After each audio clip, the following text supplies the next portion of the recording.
Bienvenue les graphes à cette nouvelle vidéo hebdo. On va faire le point ensemble sur la macro, sur les indices, les matières premières et compagnie. Et on peut pas s'ennuyer en ce moment. Il faut dire que Trump nous tient bien en haleine et on va en parler justement. Première chose à ne pas oublier, les élections allemandes. Les élections allemandes qui arrivent donc ce week-end. On sait bien que l'extrême droite est supportée par Musk et par Trump. On va voir quels vont être les résultats. Ce qui est important après, c'est les différentes coalitions. Est-ce qu'il peut en sortir une majorité? C'est ça. Alors que si on regarde le DAX rapidement, on est sur des plus hauts. Donc on va dire que clairement, si les élections peuvent jouer un rôle de consolidation, je pense qu'ils ne se gêneront pas si ça fait un petit peu grincer des dents. Si on regarde SAP également, qui est la plus grosse cap du DAX, on voit que bon, on commence un petit peu à être topiche. On peut toujours utiliser le prétexte des élections, en effet, pour consolider un petit peu sur les marchés allemands, les marchés européens et l'euro-dollar. Pour moi, reste quand même le nerf de la guerre. C'est ça qui sera important de savoir. Est-ce que ces élections allemandes ont les moyens éventuellement d'envoyer l'euro-dollar, alors se rassurer pour essayer de remonter vers la zone des 1,617, auquel cas ça serait quand même plutôt positif pour les actions européennes, ou on joue un petit peu à se faire peur, on revient naviguer dans le bas de la figure. On verra après si on casse par le bas. Là, on est vraiment au milieu du gué. Il n'y a pas de quoi jouer aux devinettes, si vous voulez, ça va sortir par un bout ou par l'autre. Quand on vient d'un mouvement baissier comme ça, assez fort, on a tendance quand même à plutôt privilégier le bas. Donc là, on est en train de naviguer sur le haut. Donc l'idée, c'est si on revient sous la zone de neutralité, c'est-à-dire sous la zone des 1,03, on commencerait à graviter dans le bas de la figure et on commencerait à renforcer l'idée que on va peut-être continuer de renforcer un petit peu le dollar pour le temps. Et après, on verra si tout ce petit monde et tout ce qui est en train de nous faire petite trampade motive un petit peu les politiques européens. Je pense que Draghi l'a résumé parfaitement dans une de ses allocutions. À un moment donné, peu importe ce que l'on fait, il faut faire quelque chose. Donc c'est quand même assez intéressant puisqu'on voit Trump qui est en train de déplier le tapis rouge à Poutine alors qu'il n'en a pas besoin. On peut très bien faire une négociation, il peut très bien faire une négociation avec Poutine, etc., sans lui cirer les bottes. Or là, c'est pas le cas. Alors, est-ce que il le fait en mode je cire les potes les cire les pompes en public, dans l'idée justement de lui redorer sa face, de faire en sorte que Poutine reste en place, parce qu'on sait très bien que si la guerre continue de durer, quand même, la Russie est dans une situation délicate. Si la Russie est en situation délicate, ça peut, et que Poutine chute, on ne sait pas s'il y a quelqu'un de pire ou pas qui arrive derrière, ou en tout cas, on sait que ce serait quelqu'un de pire. On ne sait pas également comment la Russie pourrait se soutenir, si on ne va pas dans une nouvelle crise qui peut pousser justement un certain nombre de milices à attaquer Moscou. On le sait, on l'a déjà vu, je veux dire, c'est pas nouveau. Donc, est-ce que ça, finalement, ce ne sont pas des éléments qui font plus peur, finalement, aux États-Unis, sachant que, évidemment, celui qui récupérerait, ça serait la Chine. Or, on sait très bien que, évidemment, on peut se dire qu'on déplie un petit peu et on range la hache de guerre avec Poutine pour se dire que l'ennemi commun, ça va être la Chine. Mais la problématique, c'est que, je veux dire, la Chine et la Russie sont déjà liées, c'est comme l'Iran. Donc, à un moment donné, il y a une question de ressources, il y a un certain nombre de questions. Et la question que je me pose honnêtement, c'est est-ce que Trump bluffe ou pas? J'en suis pas si sûr honnêtement. Est-ce qu'il est vraiment en train de penser ce qu'il dit? Est-ce que derrière tous les conseillers qui sont par derrière, je veux dire, Trump peut dire ce qu'il dit, il peut promettre énormément de choses, il continue, il dit par exemple que l'argent qui est sauvé avec le Dodge finalement sera redistribué, une partie sera redistribuée à la population. Bon, je veux dire, il peut dire beaucoup de choses. Moi, j'ai vécu Trump 1.0. Il dit beaucoup de choses, il dit beaucoup de promesses, il signe beaucoup d'executive orders, mais c'est aussi la grande majorité qui ne se transforme jamais en loi, qui ne se transforme jamais en validation des choses. Donc il y a ça aussi qu'il faut intégrer. Est-ce que le Trump 2 sera différent du Trump 1? C'est ça qui est important. Et au-delà du sujet clivant, Trump, Musk, pas Musk, l'idée pour nous en tant qu'investisseurs, c'est essayer de comprendre ce qui est en train de se jouer. Donc est-ce que Trump est en mode roue libre et on le laisse en roue libre, mais par derrière, dans les négociations qui sont faites, Je veux dire, c'est quand même les États-Unis qui ont la main forte par rapport à la Russie et qui peuvent quand même faire plier Poutine sur un certain nombre de sujets. Ou est-ce que voilà, on rentre vraiment dans cette idée-là? Mais d'un certain côté, je veux dire, de la même manière que l'attaque de Poutine a quelque part relancé quand même la machine européenne, relancé l'OTAN qui était dans une mort cérébrale, est-ce que Trump, finalement, ce qu'est en train de faire Trump, c'est pas un mal pour un bien, parce que ça relance et ça pousse les Européens à bouger sur quelque chose. À un moment donné, s'il faut qu'on finance nous-mêmes notre défense, eh ben, il faut qu'on fasse de l'investissement, et donc de l'investissement par de la dette. Et quand vous avez les niveaux d'endettement qui sont aussi hauts, ben, on se retrouve dans ce dont j'ai parlé depuis si longtemps, pour motiver les rotations, pour motiver justement l'inflation par les matières premières, et motiver un petit peu tout ce scénario-là. C'était l'idée que, voilà, à un moment donné, on est obligé de maintenir les taux long terme aussi bas que l'on peut, tout en continuant d'investir majoritairement comme au sortir de la Seconde Guerre mondiale.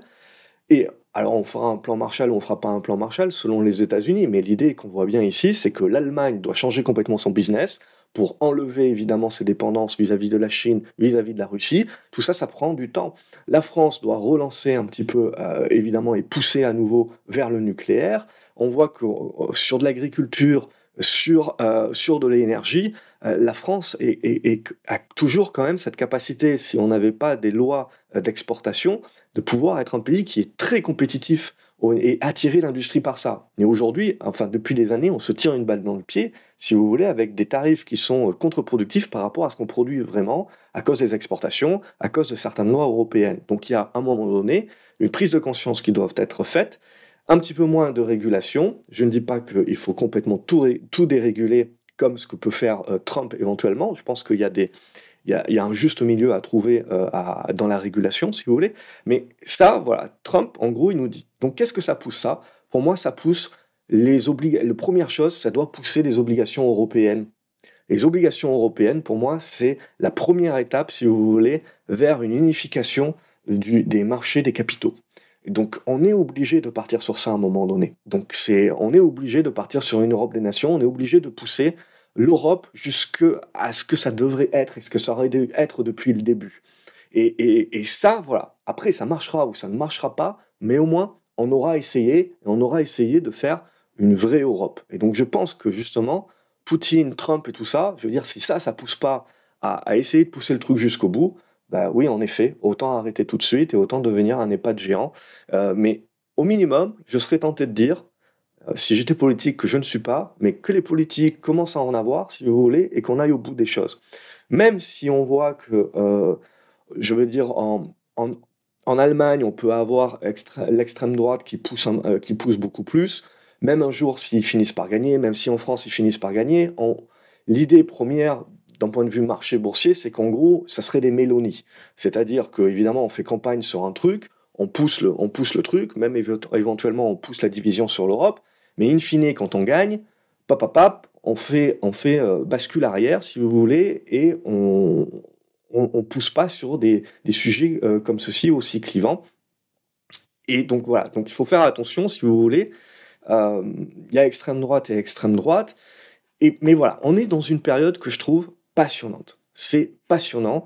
Et on sait très bien aussi que l'Allemagne a les moyens, si vous voulez, de faire ce revirement. Elle a les moyens de faire ce revirement, mais il faut casser le petit blocage dans la Constitution. Et pour ça, eh ben, il faut avoir une majorité. Il faut avoir une majorité, donc peu importe laquelle elle sera, il faut des coalitions pour avoir des majorités, parce que s'ils se retrouvent avec des gouvernements mi-figue, mi-raisin comme on a, nous, en France, eh ben, c'est là où ça va être compliqué.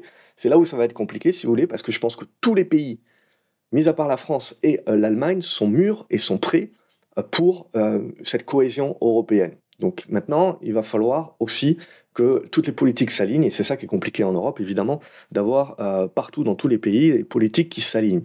Mais bon, au-delà de tout cela, parce que je sais très bien, direct dans les commentaires, ça y va, on prend une petite phrase et puis vous envoyez la sauce, mais c'est important de bien comprendre, si vous voulez, qu'au-delà de toute relation de où est-ce qu'on est au niveau des partis, c'est également la réflexion en tant que citoyen. Donc, qu'est-ce qui est le mieux pour le pays? Parce que je veux bien entendre des personnes qui disent il faut sortir de l'euro, il faut sortir de l'Europe, très bien, mais vous allez accepter tout de suite, du jour au lendemain, une dévaluation de 30% sur tout. Ok? Donc, et après, vous regarderez ce que c'est. Donc pour moi, je pars du principe qu'il faut pousser pour aller vers plus de cohésion, vers justement une vraie unification. Ça marche par les obligations européennes et ça va par également les capitaux. Donc on a l'Allemagne. L'Allemagne, ça peut gesticuler peut-être et faire un prétexte pour faire quelques corrections. La paix en Ukraine, etc., c'est vraiment un truc qui devient très compliqué parce qu'on ne sait pas si Poutine, enfin Poutine, on sait très bien, mais on ne sait pas si Trump bluffe ou pas pour derrière mieux négocier derrière et pas faire perdre la face à Poutine. C'est compliqué à dire, parce que oui, la Chine, c'est le vrai ennemi, mais pactiser avec la Russie alors qu'on la tient dans sa main, c'est quand même un petit peu étrange. Donc, vous me direz dans les commentaires ce que vous en pensez, quelle est la stratégie, s'il y en a une. Parce que la vraie question, en fait, c'est qu'on finit par se demander s'il y a une vraie stratégie. Parce qu'on voit bien, si vous voulez, que la Chine, que ce soit en Afrique, que ce soit en Amérique latine, si vous voulez, commence à investir de plus en plus. Donc là aussi, c'est quelque chose, si les Américains veulent pousser, je veux dire, c'est ça aussi qu'il faut commencer à taper, et donc se réintéresser à l'Amérique latine notamment. L'autre point important, c'est le fait qu'on a des coupes budgétaires. Donc je vous avais dit, il y a beaucoup d'incohérences dans Trump. Donc il y a beaucoup de choses qui sont positives pour les entreprises, mais d'un certain côté, les tarifs douaniers, c'est pas positif. L'immigration, couper l'immigration, c'est pas positif non plus, parce que vous allez manquer de travailleurs, vous allez devoir payer plus cher les travailleurs que vous allez embaucher, etc. Alors, à long terme, on peut toujours se dire que c'est positif, mais à court terme, ça a un impact économique. Couper le dernier en date, c'est donc on veut couper le budget du Pentagone, on veut couper le budget, on coupe avec le Dodge, on vire énormément de personnes de l'administration. Donc très bien, ça peut réduire les dépenses, etc.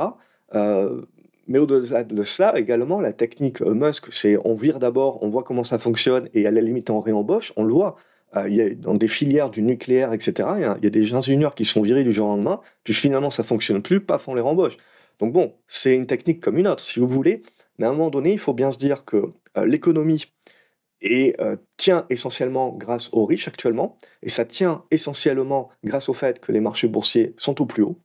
Si on commence à créer des instabilités, et je pense notamment à commencer à toucher à l'indépendance de la Fed, ça peut toucher les marchés, ça touchera donc les riches et ça touchera donc les consommateurs. Ne pas oublier que la grande majorité du PIB américain est basée sur la consommation interne, sur le consommateur. Et aujourd'hui, il tient grâce à ces riches qui ont cet effet de richesse parce que tout leur patrimoine est au plus haut.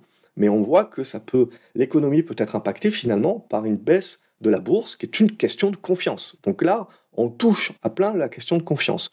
Donc ne pas du tout négliger que les États-Unis, même si aujourd'hui tout va bien, on voit des premiers craquements et on peut avoir un ralentissement économique du fait que jusqu'à présent l'emploi était stabilisé surtout par le gouvernement. Alors c'est bien, c'est pas bien, on s'en fout, mais l'idée de virer énormément de gens, de le faire très rapidement et pas lisser dans le temps, c'est la même chose que les tarifs douaniers. Vous faites des gros tarifs douaniers, c'est inflationniste, c'est pas bon pour vos entreprises, 40% du chiffre d'affaires de vos entreprises est fait en dehors des États-Unis, donc vous impactez également vos entreprises. Et c'est pas les réductions d'impôts, etc., que vous allez faire qui vont compenser. Donc, ce qui pousse à penser et à se dire que Trump, si vous voulez, n'a les moyens de sa politique actuelle qu'à court terme. Il ne peut pas tenir. Donc, en fait, il ne peut que faire quelque chose qu'il sait très bien faire, c'est tordre la main à très court terme, parce qu'il en a encore les moyens aujourd'hui, mais il ne peut pas le faire à long terme. Donc, il est obligé de tordre le plus rapidement la main et peut-être d'être le plus incisif. Donc, c'est ce qu'on se dit. Maintenant, voilà, est-ce qu'il le fait dans une logique? Et dans cette logique-là, et donc, ça va s'adoucir ensuite par la suite, ou est-ce que non, il est en mode bille en tête? Ce qui est compliqué, parce que même si vous êtes président, si vous voulez, vous n'avez pas tous les pleins pouvoirs. Il ne faut pas oublier qu'énormément de républicains sont également contre Trump. Donc il y a un moment donné, si vous voulez, où il y a l'État au sens large qui va lever les boucliers.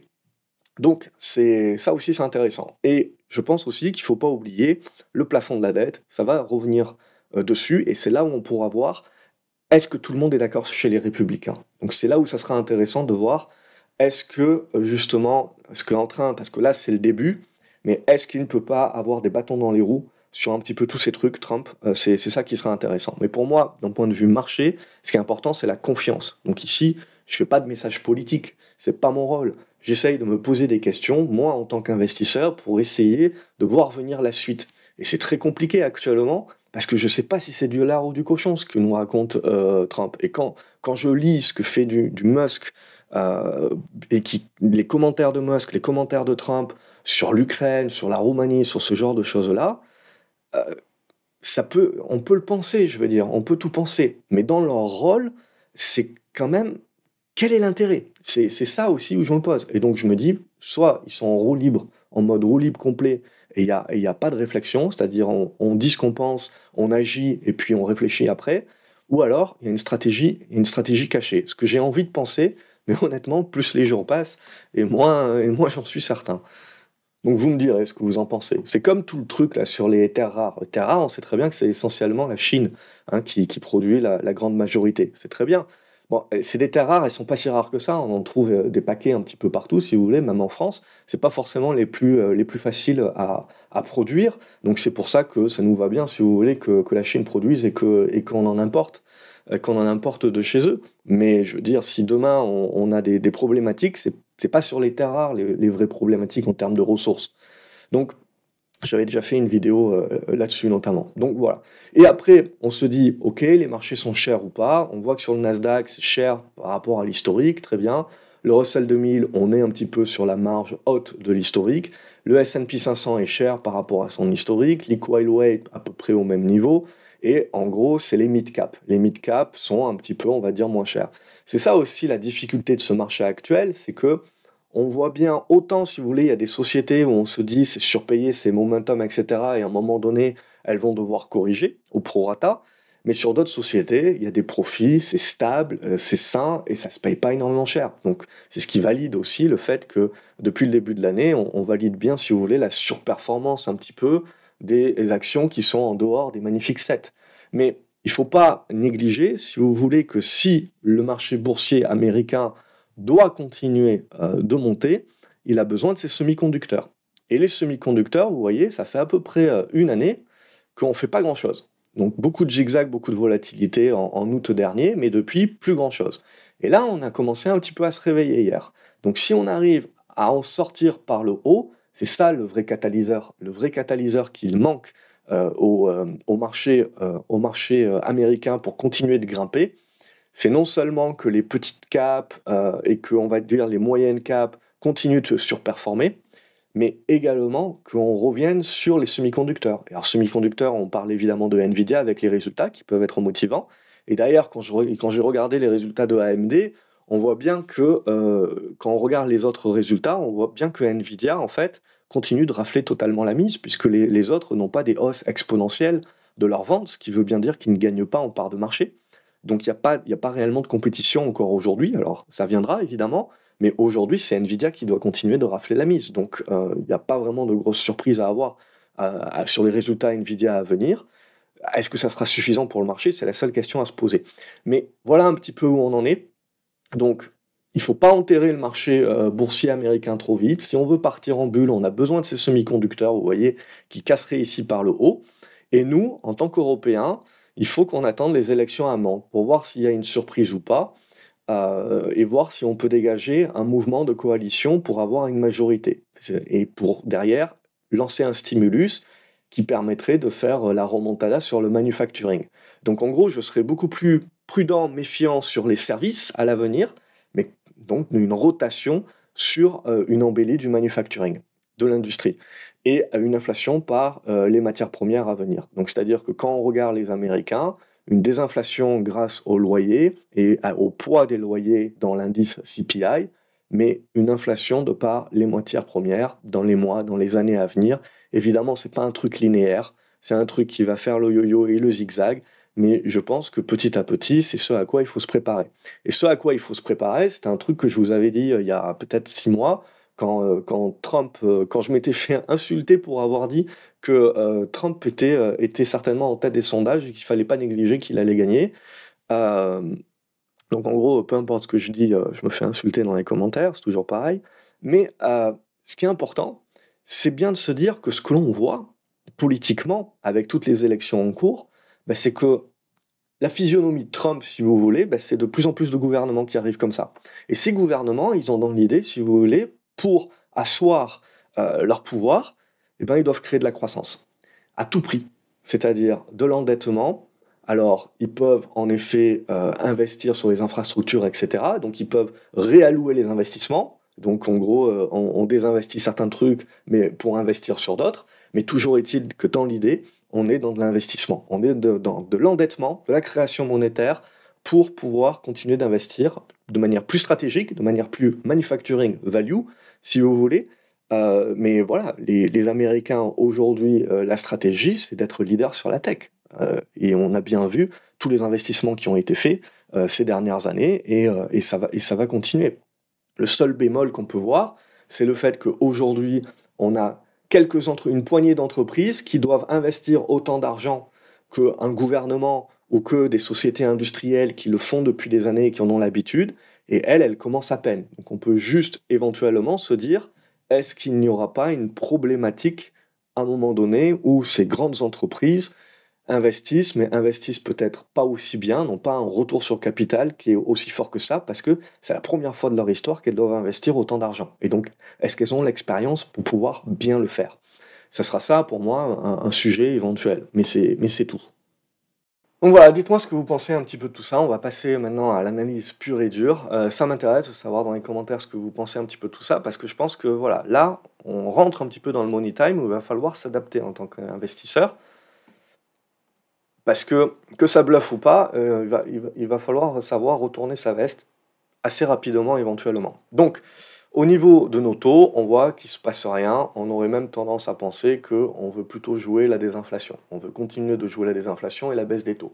Ça serait plutôt mon scénario à privilégier. C'est-à-dire que même si vous avez une inflation par les matières premières éventuellement linéaire qui se met en place ces prochains mois, tout le reste, si vous voulez, est capable de compenser et d'être plutôt désinflationniste, avec notamment éventuellement un ralentissement économique qu'on remettra sur la table. Alors attention, un ralentissement économique, c'est une récession, mais il y a récession et récession. Donc il faut faire attention aussi à ne pas aller trop vite en besogne. Donc pour moi, voilà, on est au milieu. C'est l'idéal pour les marchés. Si on casse par le haut, on remettra un coup en se disant baisse des taux et compagnie.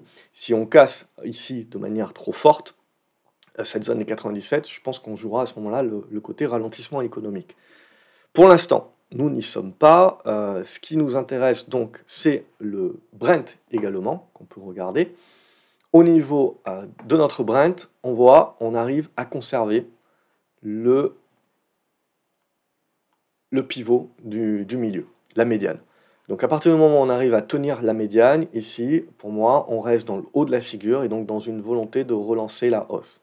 Alors c'est là aussi, s'il y a la paix en Ukraine, si on redore le blason de Poutine et que c'est pas du bluff et que donc on enlève quelques sanctions à Poutine et qu'on lui permet également et qu'on lui achète ses matières premières à la limite pour qu'il en vende moins à la Chine, encore une fois, ça veut dire qu'on met Poutine dans une situation d'entre-deux. Alors c'est peut-être ça le squeeze, je sais pas, mais l'idée c'est que c'est contraire aussi à une remontée trop brutale du pétrole. Donc là aussi, voilà, j'ai tendance à m'éviter là de me faire trop de nœuds au cerveau actuellement, parce qu'on est vraiment dans des incertitudes, et à croire ce que me dit le graphe. Et le graphique, il me dit, ton pétrole, il est neutre, mais il est sur le haut de la figure, donc pour l'instant, tant que c'est le cas, on continue d'essayer de jouer la cassure par le haut, et donc une inflation par les matières premières.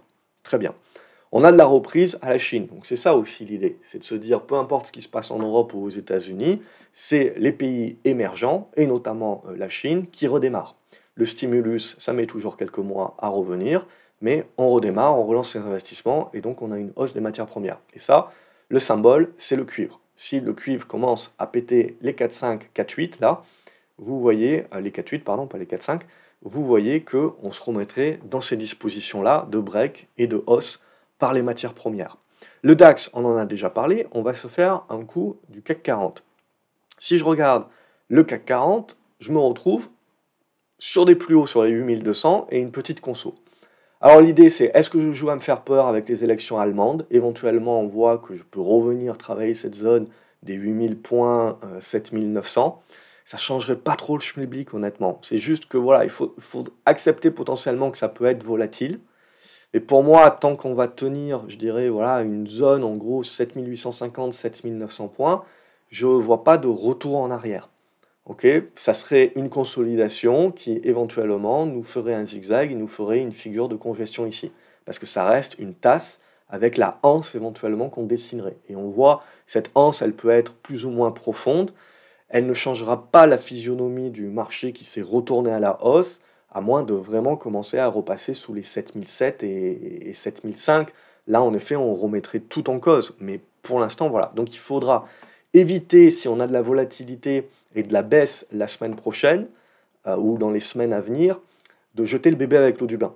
Okay, là, il faudra vraiment le voir comme une volonté de consolider, de reprendre son souffle, mais de voir un petit peu quels sont les supports qui fonctionnent et qu'est-ce qu'on arrive à tracer comme figure avant de se faire peur. Donc voilà, sinon je resterai quand même globalement haussier. Et si on arrive à casser les 8002, alors que ça se fasse maintenant ou que ça se fasse plus tard, ça veut dire qu'éventuellement on fera le pullback plus tard. Mais l'idée, voilà, c'est qu'on continue d'être de toute façon dans le renouveau de la tendance haussière, dans cette relance de tendance haussière de long terme. Puis voilà, on continue de pousser. Et ça sera poussé, pour moi, par le manuf, par le côté value cyclique et donc par la Chine. Au-delà des guerres commerciales et tout ça, n'oublions pas que même si on déglobalise un petit peu, c'est pouillemesque par rapport à la mondialisation. Okay, et que donc, même si vous faites des tarifs douaniers, tout ce que vous voulez, etc., comme on l'a vu, il faut déjà savoir si ça sera à long terme durable ou pas, avant d'avoir de réels impacts, auxquels je ne crois pas trop. Mais voilà, ça sera ça pour moi qui sera important. Mais pour l'instant, le marché n'en est pas là. Au niveau des select dividendes, ici, donc c'est essentiellement les valeurs value. Je vous avais dit, il faut maintenant, on a sous-performé là sur le tout, c'est comme les petites caps. Maintenant, il faut reperformer. Donc on en est là. Et vous voyez, c'est en train de se valider. Alors on peut toujours avoir le petit pullback qui va bien, mais pour moi, on est typiquement là, pour moi, je suis loin d'être baissier. Alors on peut se retrouver avec de la volatilité, je dis pas. Mais à ce stade-là, retourner la tendance, il va falloir me le démontrer. Graphiquement, il va falloir me le démontrer avec un chandelier d'inversion. Mais à ce stade-là, les scénarios haussiers restent valables. L'or, je ne vous fais pas de dessin, évidemment, tout le monde vous en parle, c'est haussier, point barre. Et donc la vraie question qui se pose pour moi, c'est quand je vais regarder l'or, on est sur des plus hauts avec une hausse exponentielle dorénavant. Quand je vais regarder les minières aurifères, on a un beau rattrapage qui se fait, et donc là aussi, si on doit avoir une figure comme ça, pour moi c'est des figures d'accumulation, parce que l'idée, ça sera que peu importe où se trouve l'or à l'avenir, on va rejouer les minières avec ce côté forte demande, hausse des prix, et normalement, je l'espère, c'est ce on regarde petit à petit dans les résultats qui sont en train de tomber actuellement des minières, réduction des coûts, enfin pas réduction des coûts, mais on va dire moindre hausse de leurs coûts, donc augmentation de leur marge. Et donc je pense que là, il y aura un alignement des planètes éventuellement pour jouer des minières. Alors certaines sont déjà sur les plus hauts, d'autres en rattrapage. On voit que le marché fait très bien son tri également sur ce qui est sur les bilans. Au niveau de l'argent, c'est le rattrapage, c'est toujours ce qu'on dit, hein. L'argent a un potentiel de rattrapage plus important que l'or. Jusqu'à preuve du contraire, il a été plutôt en retard. Donc, est-ce que ça sera le bon coup? En tout cas, c'est haussier. On devrait pouvoir revenir dans la zone des 35 dollars. Et là, après, si on arrive à passer la zone des 35, c'est bon. Et le dernier élève de la classe, que j'apprécie, c'est le platine. Et vous regardez le platine. Alors, si j'enlève tous les trucs que j'ai expliqués, si vous regardez le platine, actuellement, on est dans cette longue congestion. Hop, on a fait la première cassure ici qui permet d'aller chercher l'oblique, le pullback. Et alors là, c'est maintenant que ça joue. Donc en gros, s'il y a un moment où vous devez regarder les matières premières et les actions qui sont liées aux matières premières, c'est maintenant. Parce que avec le dernier élève de la classe qui se remettrait dans des dispositions pour briquer, ça veut dire qu'on passe réellement dans quelque chose qui fait consensus. Quand le dernier de la classe arrive à avoir des bonnes notes, c'est que vous êtes sur un truc qui fait consensus quand même. Donc voilà un petit peu où on en est sur tout ça. Comme d'habitude, vous me dites en commentaire si ça vous aide, si ça vous aide pas. Vous me dites qu'est-ce que vous voyez, vous, à l'avenir, comment vous voyez les choses, qu'est-ce que vous jouez. Voilà, moi je répondrai en fait, on rentre dans une période où le graphe, rien que le graphe, parce que le reste, on peut avoir des millions d'hypothèses, se faire des nœuds au cerveau, mais c'est quand même très flou sur ce qui est dit au public, si vous voulez, et ce qui est vraiment négocié en coulisses. Voilà, donc pour moi, je pars du principe que le marché est plus intelligent que moi et que donc le graphique me donne un petit peu la psychologie des foules et ce que j'ai à penser. Et s'il faut retourner la veste et qu'on casse les supports, eh ben, je retournerai la veste. Voilà, pas d'état d'âme. Je pense que sur cette année 2025, ça va être le maître mot. Excellente, excellent week-end en avance à vous les graphes. Demain, la vidéo sur les actions, les opportunités. N'hésitez pas à vous abonner à la chaîne pour ne pas louper les prochaines vidéos. Et j'attends de savoir ce que vous pensez de tout ça dans les commentaires. Voilà, ça peut aider éventuellement à avoir une vue d'ensemble qui permet d'avoir la vue la plus objective possible. Et donc avec les arguments et les contre-arguments. C'est ça qui fait, on va dire, une idée objective qui est saine pour l'investisseur. Salut, à la prochaine.